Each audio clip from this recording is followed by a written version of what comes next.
when we look at a loved one, or when we look at a business partner or a stranger. I was going to say on the bus, but we're in Orange County, and this is a congregation in Newport Beach. I'm not sure there's many who take the bus here, but if we were to take public transport, we could look across the aisle and see the Tselem of Elohim, the shadow of God, the spark of divine in the other person. And I would say that that is a very important message, one in the top list of the Torah. The other that we know is Ve'ahavta l're'echa kamocha. You shall love your neighbor as yourself. This is often referred to as the golden rule. When I was growing up, my dad used to tell me a different version of the golden rule. He would use it to explain to me why what he said went. He said, he who has the gold rules. And since he was paying the bills, he got to decide. You know about the platinum rule? The Torah isn't audacious enough to ask us to follow the platinum rule. But the platinum rule takes the golden rule one step higher and says, not that we should love our neighbor as ourselves, but we should love our neighbor as our neighbor wishes to be loved. In other words, when we look at our fellow human being, we shouldn't assume that their needs are the same as our needs. We should go one step higher and think what it is that they would want. What is it that would make them feel welcomed, feel honored? And that's one step higher than loving our neighbor as ourselves. And I would say that's in the top list. Another one, tzedek, tzedek tirdov. Justice, justice shall you pursue. As Jews, we are commanded to pursue justice, to right wrongs. That's why there are so many Jewish lawyers. Well, I'm not sure that's why, but I like to think that's why. Trying to fix the iniquities of society, to help level the playing field, to help ensure that all of us are lifted up, and that we don't have to live as though we are rats in a rat race. By the way, you know what they call the person, or the rat, that wins the rat race, right? It's still a rat.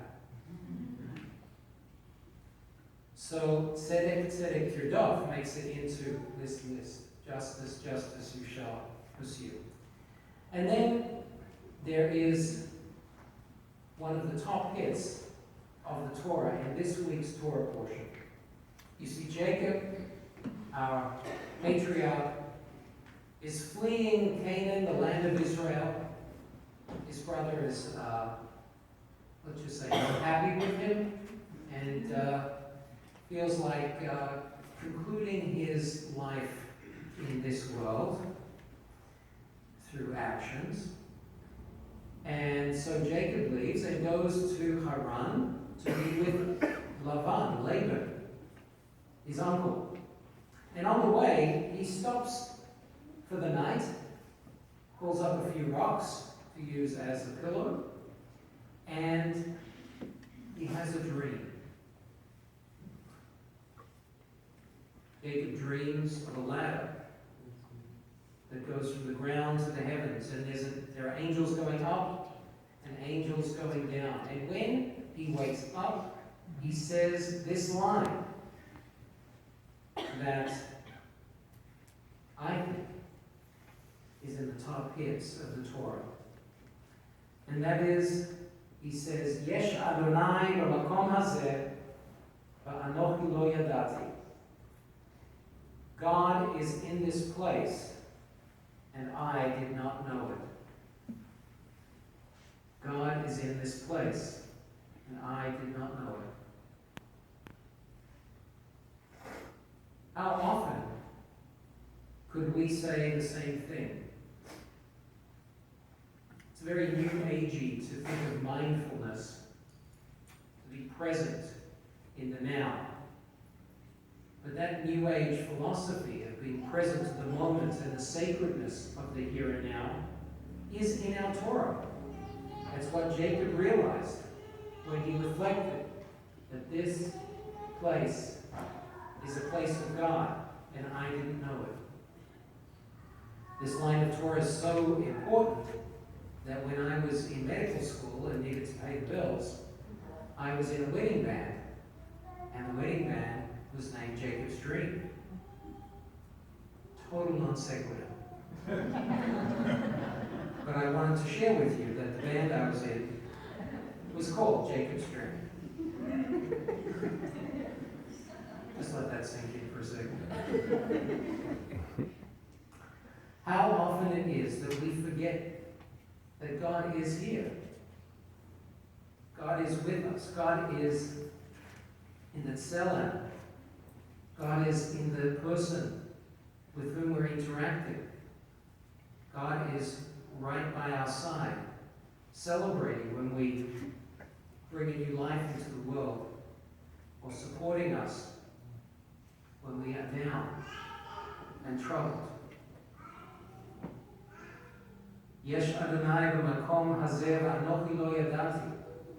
God is in this place, and I didn't realize. I think we could all say that phrase from time to time at least. And to remind us, not only is it in the Torah, but this concept is in this very place.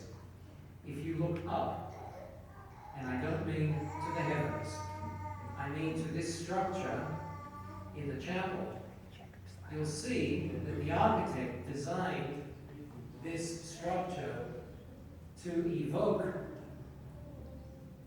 Jacob's ladder and to remind us of Jacob's dream, of the angels ascending and descending. The angels ascending are our prayers. The angels descending are the messages God sends us through the Torah and through the wisdom of our people through the ages. Wisdom like reminding us of God's image dwelling in each other. Wisdom like reminding us to love our neighbor as ourselves, to pursue justice,